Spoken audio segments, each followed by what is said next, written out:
Hương Thơ và chương trình Câu chuyện y khoa, một chương trình được thường xuyên bảo trợ bởi Bệnh viện Memorial Care Orange Coast, đến với quý vị hàng tuần, và Hương Thơ trong vai trò nhân viên giao tế Public Relation. Hương Thơ làm việc toàn thời gian ở đó. Nếu mà quý vị có mọi thắc mắc xin gọi cho Hương Thơ 714-378-7969. Và hôm nay Hương Thơ được hân hạnh đón tiếp bác sĩ lần đầu tiên cộng tác với Bệnh viện Orange Coast Memorial, đó là bác sĩ Fuad Elkhoury, chuyên về khoa tiết niệu. Bác sĩ sinh ra và lớn lên ở Los Angeles.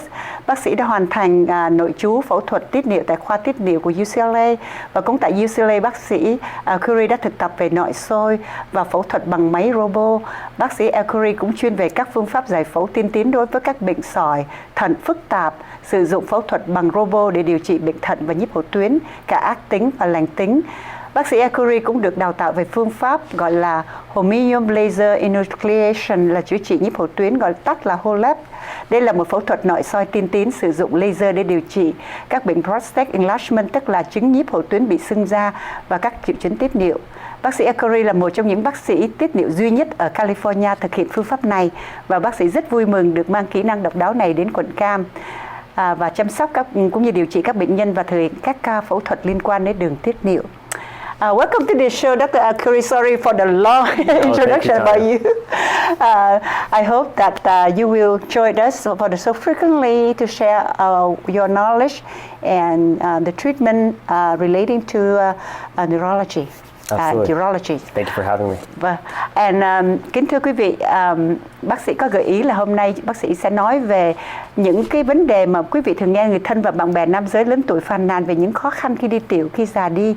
Một số người nói rằng họ mất quá nhiều thời gian để đi tiểu. Những người khác thì nói rằng dòng nước tiểu bây giờ rất yếu, không chạy mạnh giống như thời còn trẻ. Thậm chí những người khác nói rằng họ thức dậy nhiều lần trong đêm để đi tiểu, làm gián đoạn giấc ngủ. Đó là những triệu chứng liên quan đến chứng nhiếp hậu tuyến bị sưng lớn, tiếng Anh gọi là Prostate, Enlargement. Hôm nay bác sĩ Elkhoury sẽ thảo luận về vấn đề rất phổ biến ở hầu hết tất cả nam giới khi tuổi tăng dần, về nguyên nhân, triệu chứng và những gì các bệnh nhân cần phải đối phó.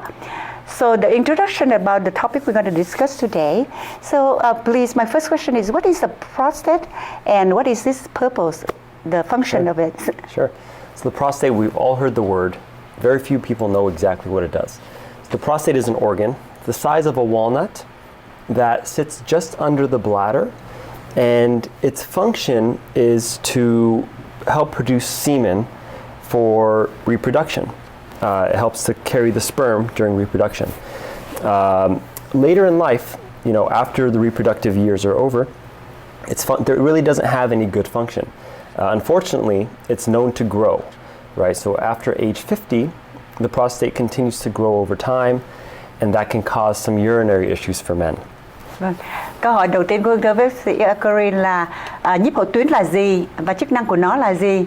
Thì bác sĩ trả lời là nhiếp hậu tuyến là một bộ phận chỉ có ở nam giới và nhiều người không biết là gì, nó là gì, nhưng mà nó thường có kích thước bằng quả walnut, tức là cái quả ốc chó, và nằm ngay dưới bàng quang. Và chức năng của nhiếp hậu tuyến là khả năng sản xuất chất lỏng tạo thành tinh dịch và giúp cho sinh sản, vấn đề sinh sản. Và vấn đề này thì thường đàn ông khi mà quá tuổi 50 thì nó bị lớn lên và gây ra những cái vấn đề tiết niệu. Thì can you say it again about the role of prostate once a man is no longer looking to have more children? Sure. So its function really, the reason God gave us a prostate was to, assist in reproduction. So once, a man is no longer interested in having children, the prostate's role is, there is no good role for the prostate, right? Essentially all it does, it exists, or it can continue to grow or cause problems down the line.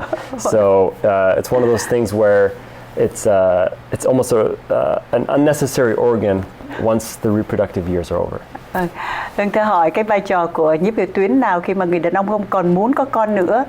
Thì như phần đầu thì nhiếp hậu tuyến được Chúa thực đế sinh ra để giúp cho hỗ trợ vai trò ngoài việc giúp sinh sản, nhưng mà không may đó là bộ phận mà khi mà không còn sinh sản nữa thì nó không còn cái bộ chức năng gì quan trọng, và nó lại tiếp tục phát triển và kích thước về cái kích thước khi mà người đàn ông già đi, và bắt đầu gây ra những cái chứng khó tiểu liên quan đến tiết niệu.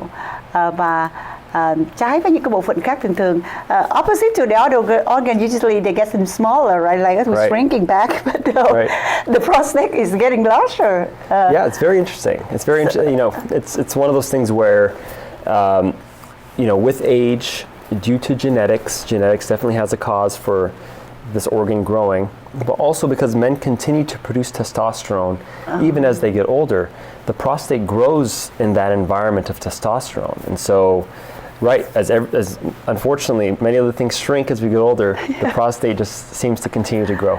That was my next question. Quý vị Hương Từ cũng tính hỏi bác sĩ là tại sao mà cái prostate nó continue to grow in old age, khi về già tiếp hậu tuyến vẫn tiếp tục phát triển, thì bác sĩ there's no reason to know why, just genetic. It's the way God made us, you know. It's the way it is.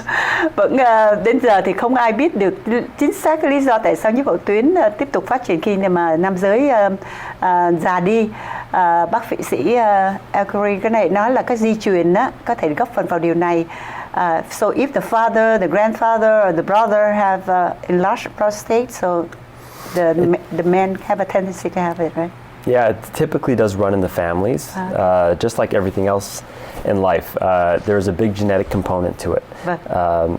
So that's generally what we see. Vâng, thì giống như bác sĩ nói là di truyền thì nó đóng góp một phần lớn trong cái vấn đề mà bị sưng nhiếp hậu tuyến. Nếu mà cha hay ông nội hoặc anh trai của quý vị nam giới đó bị cái đó thì họ sẽ bị như vậy luôn. Và cũng có thể là vấn đề về cái hormone, kích thích tố nam là testosterone, nó làm sau khi mà cái vấn đề phát triển này thường nó tăng nhanh sau tuổi 50 vì cái sự rối loạn về hormone, nó làm cho kích thước nó bị lớn lên.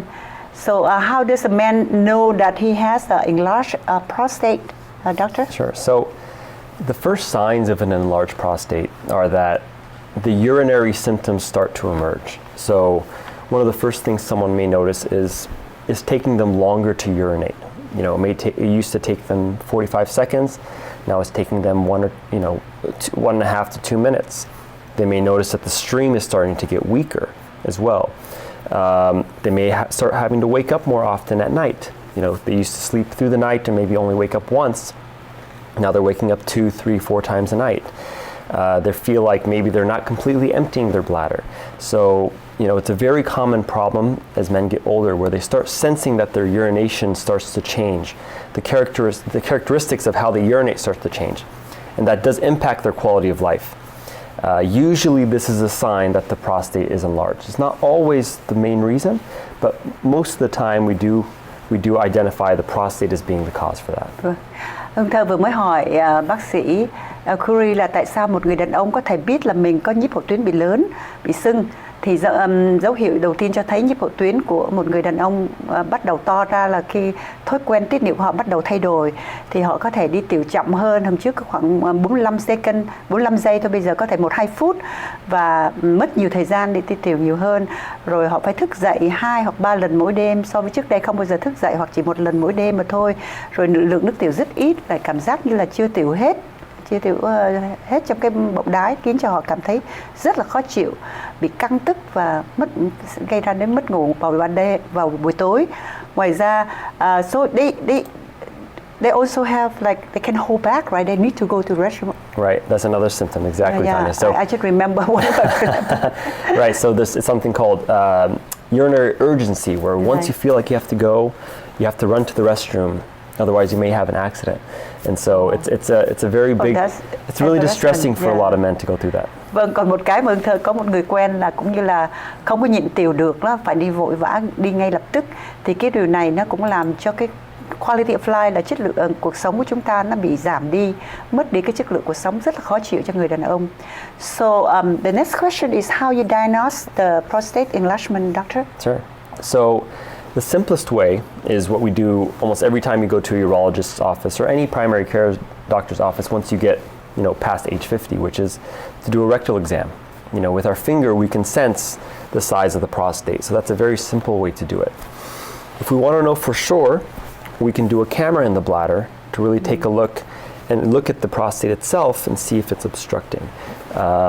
Finally, the third way is to do some imaging, like an ultrasound or an MRI, to really define the size of the prostate. That's not as commonly done, to just know if someone has a big prostate. Usually it's just the symptoms that a person has and we presume that they have it. And after you learn all the symptoms that they have, right? Right, we usually just presume that it's history. big. Right, exactly. Yeah. Mostly the history that the patient is going through. That's usually enough to tell the urologist that the patient's experiencing likely an enlarged prostate. Vâng, câu hỏi kế tiếp Hương thưa với bác sĩ Elkhoury là làm sao để chẩn đoán nhiếp hậu tuyến, bị sưng nhiếp hậu tuyến. Thì bác sĩ nói là khi mà đàn ông 50 tuổi thì phải đi khám nhiếp hậu tuyến, thì thường thường họ sẽ thu thập những chi tiết về bệnh sử của bệnh nhân, về các triệu chứng như nãy nói Hương thơ vừa nói vào phần trên đó, rồi như là thức dậy vào ban đêm, đi tiểu thường xuyên và dòng nước tiểu chảy yếu ở người lớn tuổi. Thì họ cần thêm thì bác sĩ sẽ khám trực tràng bằng ngón tay để coi có nhiếp hậu tuyến, cảm nhận cái kích thước của nhiếp hậu tuyến, hoặc thực hiện thủ thuật camera để hình dung kích thước của nhiếp hậu tuyến trong hệ thống tiết niệu. Rồi cuối cùng bác sĩ có thể thực hiện phương pháp chẩn đoán hình ảnh như là siêu âm hoặc MRI để đo kích thước của nhiếp hậu tuyến. Và điều này thì sẽ giúp cho bác sĩ sẽ chẩn đoán được nếu người đàn ông đó bị sưng nhiếp hậu tuyến hay không. Thank you so much, and now we're going to take a short break and we'll be back on the second part. Thank you. Đến đây chúng tôi xin được tạm ngưng một vài phút để gửi đến quý vị vài thông tin thương mại và sẽ trở lại với phần 2 với bác sĩ chuyên về tiết niệu, đó là bác sĩ Fuad Elkhoury. Xin quý vị tiếp tục theo dõi.